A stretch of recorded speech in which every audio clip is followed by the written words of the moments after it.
भारत माता की, भारत माता की, भारत माता की। असम के लोकप्रिय मुख्यमंत्री श्री सर्बानंद सोनोवाल जी, केंद्रीय मंत्रिपरिषद के मेरे सहयोगी श्री रामेश्वर तेली जी, असम सरकार में मंत्री डॉक्टर हेमंता बिस्वा शर्मा जी, भाई अतुल बोरा जी, श्री केशव महंत जी, श्री संजय किशन जी, श्री जगन मोहन जी, हाउसफेड के चेयरमैन श्री रजिंद्र कुमार दास जी, अन्य सभी सांसदगण, विधायकगण और असम के मेरे प्यारे भाइयों और बहनों,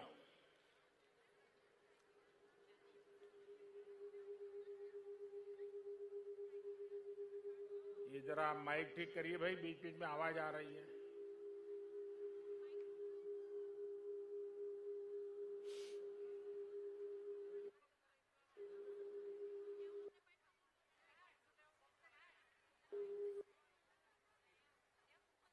মই अखोम बाखी इंग्राजी नब बरखा अरु बुघाली बिहोर अंतरिक्ष शुभेच्छा जोने से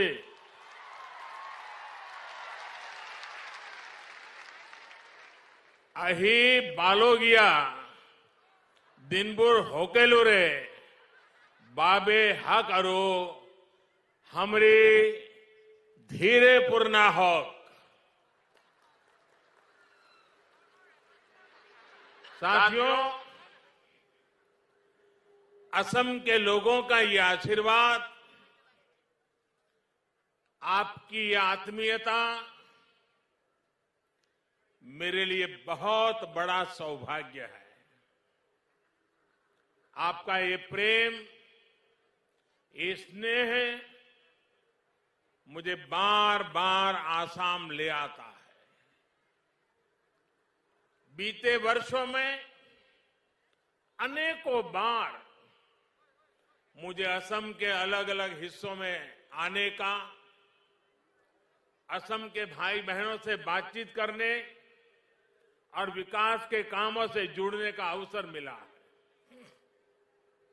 पिछले वर्ष मैं कोकराझार में ऐतिहासिक बोडो समझौते के बाद जो उत्सव हुआ, उसमें शामिल हुआ था। अब इस बार असम के मूल निवासियों के स्वाभिमान और सुरक्षा से जुड़े इतने बड़े आयोजन में मैं आपकी खुशियों में शामिल होने आया हूं। आज असम की हमारी सरकार ने आपके जीवन की बहुत बड़ी चिंता दूर करने का काम किया है। 1 लाख से ज्यादा मूल निवासी परिवारों को भूमि के स्वामित्व का अधिकार मिलने से आपके जीवन की एक बहुत बड़ी चिंता अब दूर हो गई है। भाइयों और बहनों, आज के दिन स्वाभिमान, स्वाधीनता और सुरक्षा के तीनों प्रतीकों का भी एक प्रकार से समागम हो रहा है। पहला, आज असम की मिट्टी से प्यार करने वाले मूल निवासियों के अपनी जमीन से जुड़ाव को कानूनी संरक्षण दिया गया। दूसरा, ये काम ऐतिहासिक शिवसागर में जैरेंगा पठार की धरती पर हो रहा है। ये भूमि असम के भविष्य के लिए सर्वोच्च त्याग करने वाली महासती जयमती की बलिदान भूमि है। मैं उनके अदम्य साहस को और इस भूमि को आदरपूर्वक नमन करता हूं। शिव सागर के इसी महत्व को देखते हुए इसे देश की 5 सबसे आइकॉनिक आर्कियोलॉजिकल साइट्स में शामिल करने के लिए सरकार जरूरी कदम उठा रही है। भाइयों और बहनों, आज ही देश हम सबके प्रिय, हम सबके श्रद्धेय नेताजी सुभाष चंद्र बोस की 125वीं जन्म जयंती मना रहा है। देश ने अब तय किया है कि इस दिन की पहचान अब पराक्रम दिवस के रूप में होगी। मां भारती के स्वाभिमान और स्वतंत्रता के लिए नेताजी का स्मरण आज भी हमें प्रेरणा देता है। आज पराक्रम दिवस पर पूरे देश में अनेक कार्यक्रम भी शुरू हो रहे हैं। इसलिए एक तरह से आज का दिन उम्मीदों के पूरा होने के साथ ही हमारे राष्ट्रीय संकल्पों की सिद्धि के लिए प्रेरणा लेने का भी अवसर है। साथियों, हम सभी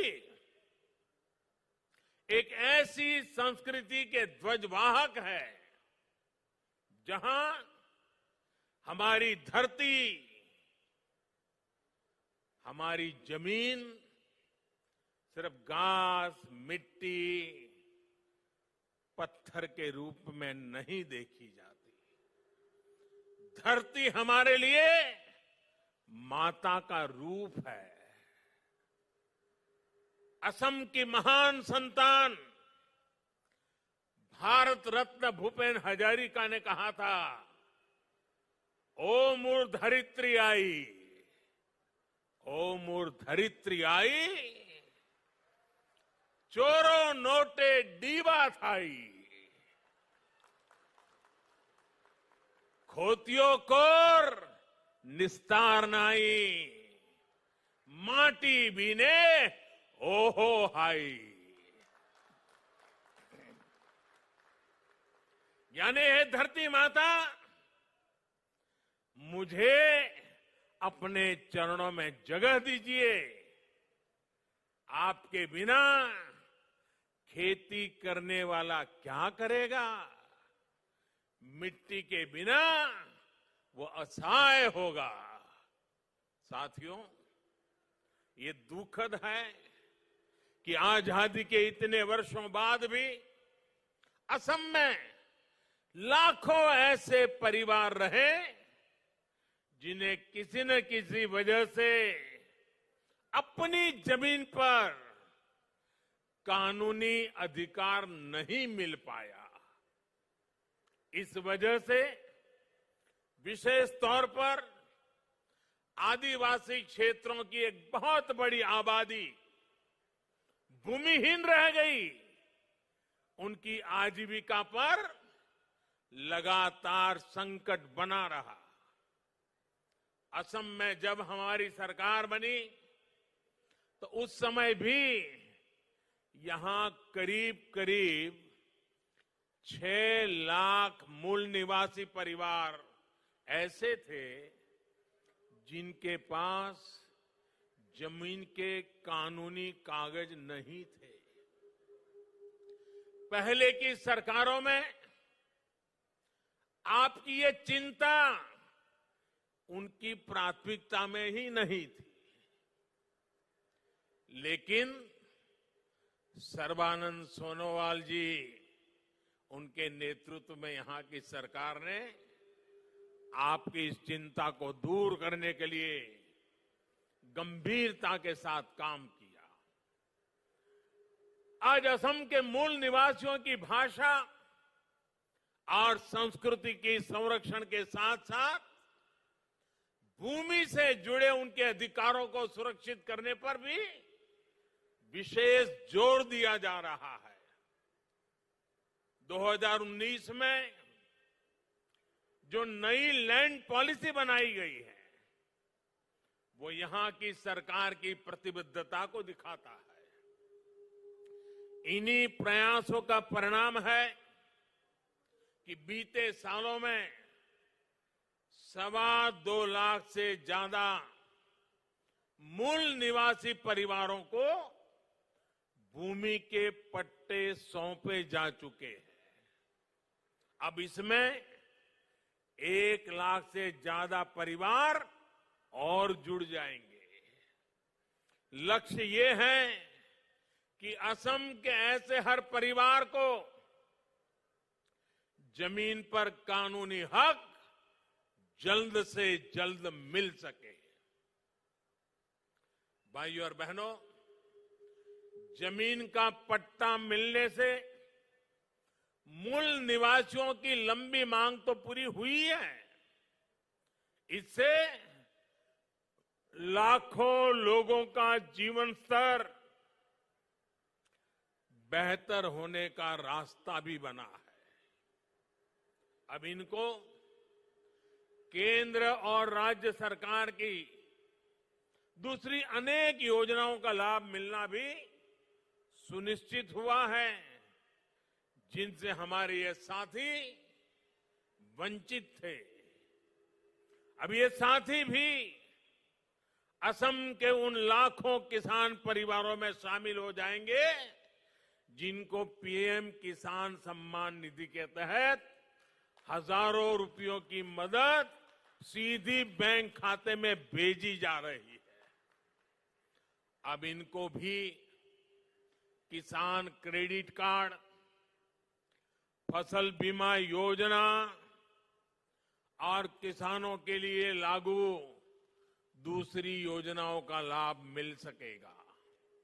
इतना ही नहीं, वो अपने व्यापार कारोबार के लिए इस जमीन पर बैंकों से ऋण आसानी से ले पाएंगे।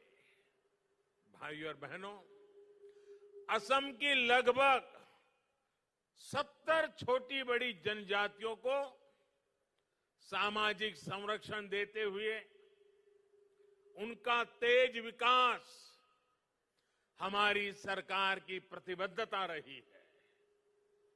अटल जी की सरकार हो या फिर बीते कुछ सालों से केंद्र और राज्य में एनडीए की सरकार, असम की संस्कृति, स्वाभिमान और सुरक्षा हमारी प्राथमिकता रही है। असमिया भाषा और साहित्य को प्रोत्साहन देने के लिए भी अनेक कदम उठाए गए हैं। इसी तरह हर समुदाय के महान व्यक्तित्वों को सम्मान देने का काम बीते सालों में असम की धरती पर हुआ है। श्रीमंत शंकरदेव जी का दर्शन, उनकी शिक्षा असम के साथ साथ संपूर्ण देश, पूरी मानवता के लिए बहुत अनमोल संपत्ति है। ऐसी धरोहर को बचाने और उसका प्रचार प्रसार करने के लिए कोशिश हो, ये हर सरकार की जिम्मेदारी होनी चाहिए थी। लेकिन बाटाद्रवा सत्र सहित दूसरे सत्रों के साथ क्या बर्ताव किया गया, ये असम के लोगों से छिपा नहीं है। बीते 4.5 सालों में असम सरकार ने आस्था और अध्यात्म के इन स्थानों को भव्य बनाने के लिए, कला से जुड़ी ऐतिहासिक वस्तुओं को संजोने के लिए अनेक प्रयास किए हैं। इसी तरह असम और भारत के गौरव काजीरंगा नेशनल पार्क को भी अतिक्रमण से मुक्त करने और पार्क को और बेहतर बनाने के लिए भी तेजी से कदम उठाए जा रहे हैं। भाइयों और बहनों, आत्मनिर्भर भारत के लिए नॉर्थ ईस्ट का तेज विकास, असम का तेज विकास बहुत ही आवश्यक है। आत्मनिर्भर असम का रास्ता असम के लोगों के आत्मविश्वास से होकर गुजरता है, और आत्मविश्वास तभी बढ़ता है जब घर परिवार में भी सुविधाएं मिलती है और राज्य के अंदर इंफ्रास्ट्रक्चर भी सुधरता है। बीते सालों में इन दोनों मोर्चों पर असम में अभूतपूर्व काम किया गया है। असम में लगभग 1.25 करोड़ गरीबों के जनधन बैंक खाते खोले गए। इन्हीं खातों के कारण कोरोना के समय में भी असम की हजारों बहनों और लाखों किसानों के बैंक खाते में सीधी मदद भेजना संभव हो पाया है। आज असम की लगभग 40% आबादी आयुष्मान भारत की लाभार्थी है, जिसमें से लगभग 1.5 लाख साथियों को मुफ्त इलाज भी मिल चुका है। बीते 6 साल में असम में टॉयलेट्स की कवरेज 38% से बढ़कर 100% हो चुकी है। 5 साल पहले तक असम के 50% से भी कम घरों तक बिजली पहुंची थी, जो अब लगभग 100% तक पहुंच चुकी है। जल जीवन मिशन के तहत बीते 1.5 साल में असम में 2.5 लाख से ज्यादा घरों में पानी का कनेक्शन दिया है। केंद्र और राज्य सरकार का डबल इंजन 3-4 वर्षों में असम के हर घर तक पाइप से जल पहुंचाने के लिए काम कर रहा है। भाइयों और बहनों, ये जितनी भी सुविधाएं हैं, इनका लाभ सबसे ज्यादा हमारी बहनों बेटियों को ही होता है। असम की बहनों बेटियों को बहुत बड़ा लाभ उज्ज्वला योजना से भी हुआ है। आज असम की करीब 35 लाख गरीब बहनों की रसोई में उज्ज्वला का गैस कनेक्शन है। इसमें भी लगभग 4 लाख परिवार एससी और एसटी वर्ग के हैं। 2014 में जब हमारी सरकार केंद्र में बनी, तब असम में एलपीजी कवरेज सिर्फ 40% ही थी। अब उज्ज्वला की वजह से असम में एलपीजी कवरेज बढ़कर करीब 99% हो गया है, 99% हो गया है। असम के दूर दराज वाले इलाकों में गैस पहुंचने में दिक्कत न हो, इसके लिए सरकार ने डिस्ट्रीब्यूटर्स की संख्या को भी काफी बढ़ाया है। 2014 में असम में 330 एलपीजी गैस डिस्ट्रीब्यूटर थे।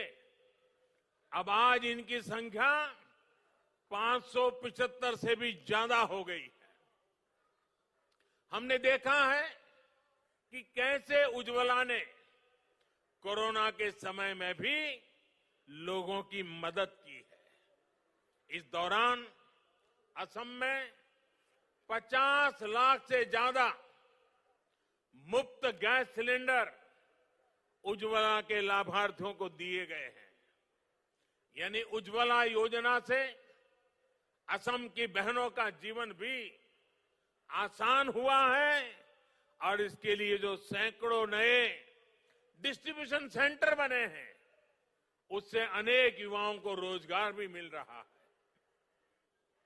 साथियों, सबका साथ, सबका विकास, सबका विश्वास, इस मंत्र पर चल रही हमारी सरकार असम के हर हिस्से में हर वर्ग को तेजी से विकास का लाभ पहुंचाने में जुटी है। पहले की नीतियों के कारण चाय जनजाति की क्या स्थिति हो गई थी, ये मुझसे ज्यादा आप लोग जानते हैं। अब चाय जनजाति को घर और शौचालय जैसी मूल सुविधाओं से जोड़ा जा रहा है। चाय जनजाति के अनेक परिवारों को भी जमीन का कानूनी अधिकार मिला है। चाय जनजाति के बच्चों की शिक्षा, स्वास्थ्य और रोजगार की सुविधाओं पर ध्यान दिया जा रहा है। पहली बार उनको बैंक की सुविधाओं से जोड़ा गया है। अब इन परिवारों को भी सरकार की अलग अलग योजनाओं का लाभ सीधे बैंक खाते में मिल पा रहा है। श्रमिक नेता संतोष टोपनो सहित चाय जनजाति के दूसरे बड़े नेताओं की प्रतिमाएं स्थापित करके राज्य सरकार ने चाय राजनीति के योगदान को सम्मान दिया है।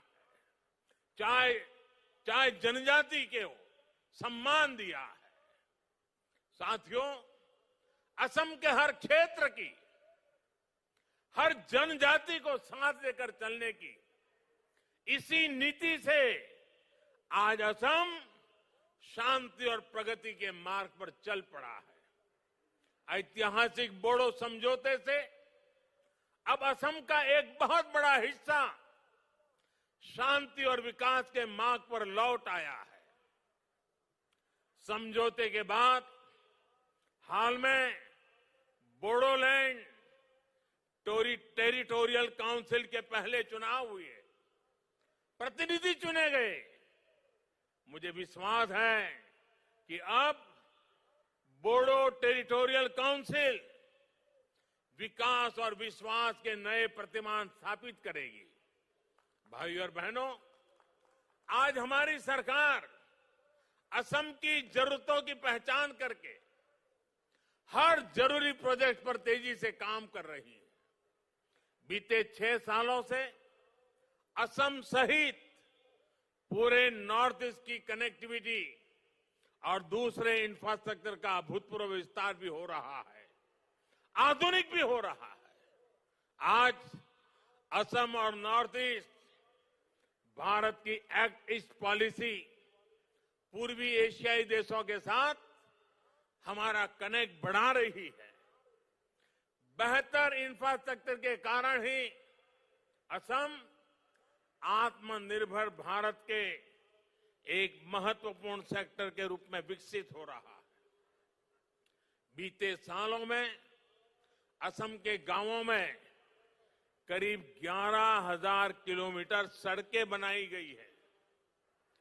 डॉक्टर भूपेन हजारिका सेतु हो, बोगीबिल ब्रिज हो, सराय घाट ब्रिज हो, ऐसे अनेक ब्रिज जो बन चुके हैं या बन रहे हैं, इनसे असम की कनेक्टिविटी सशक्त हुई है।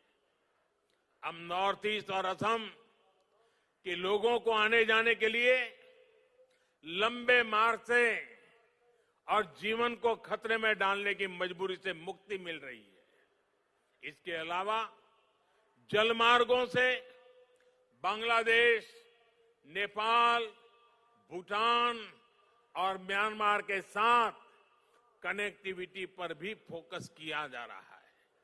साथियों, असम में जैसे जैसे रेल और एयर कनेक्टिविटी का दायरा बढ़ रहा है, लॉजिस्टिक्स से जुड़ी सुविधाएं बेहतर हो रही है, वैसे वैसे यहां उद्योग और रोजगार की नई संभावनाएं बन रही हैं।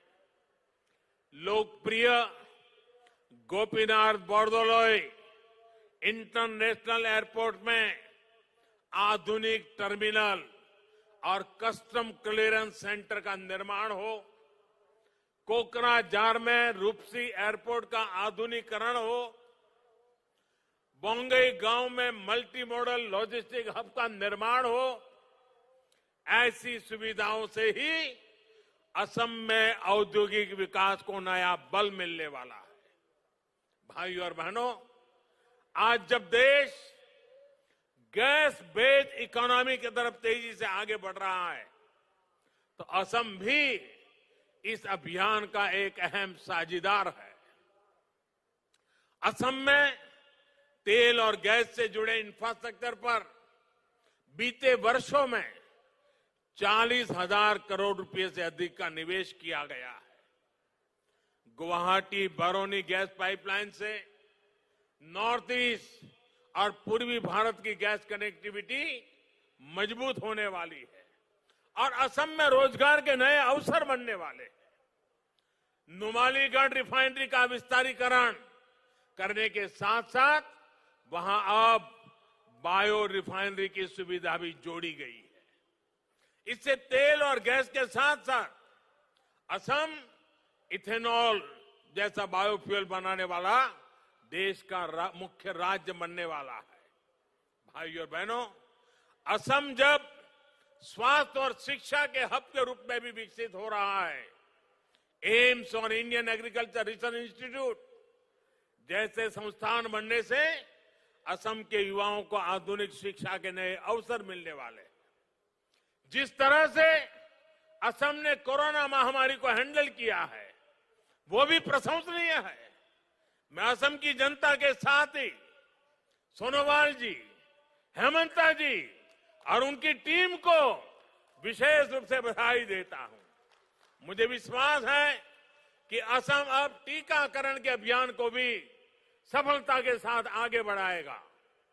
मेरा असम वासियों से भी आग्रह है कि कोरोना टीकाकरण के लिए जिसकी बारी आए वो टीके जरूर लगवाएं और ये भी याद रखें कि टीके की एक डोज नहीं, दो डोज लगनी जरूरी है। साथियों, पूरी दुनिया में भारत में बने टीके की डिमांड हो रही है। भारत में भी लाखों लोग अब तक टीका लगा चुके हैं। हमें टीका भी लगवाना है और सावधानी भी जारी रखनी है। अंत में फिर एक बार उन सभी साथियों को बहुत बहुत बधाई जिनको भूमि का अधिकार मिला है। आप सब स्वस्थ रहें, आप सब प्रगति करें, इसी कामना के साथ आपका बहुत बहुत आभार। मेरे साथ बोलिए, भारत माता की, भारत माता की, भारत माता की। बहुत बहुत धन्यवाद।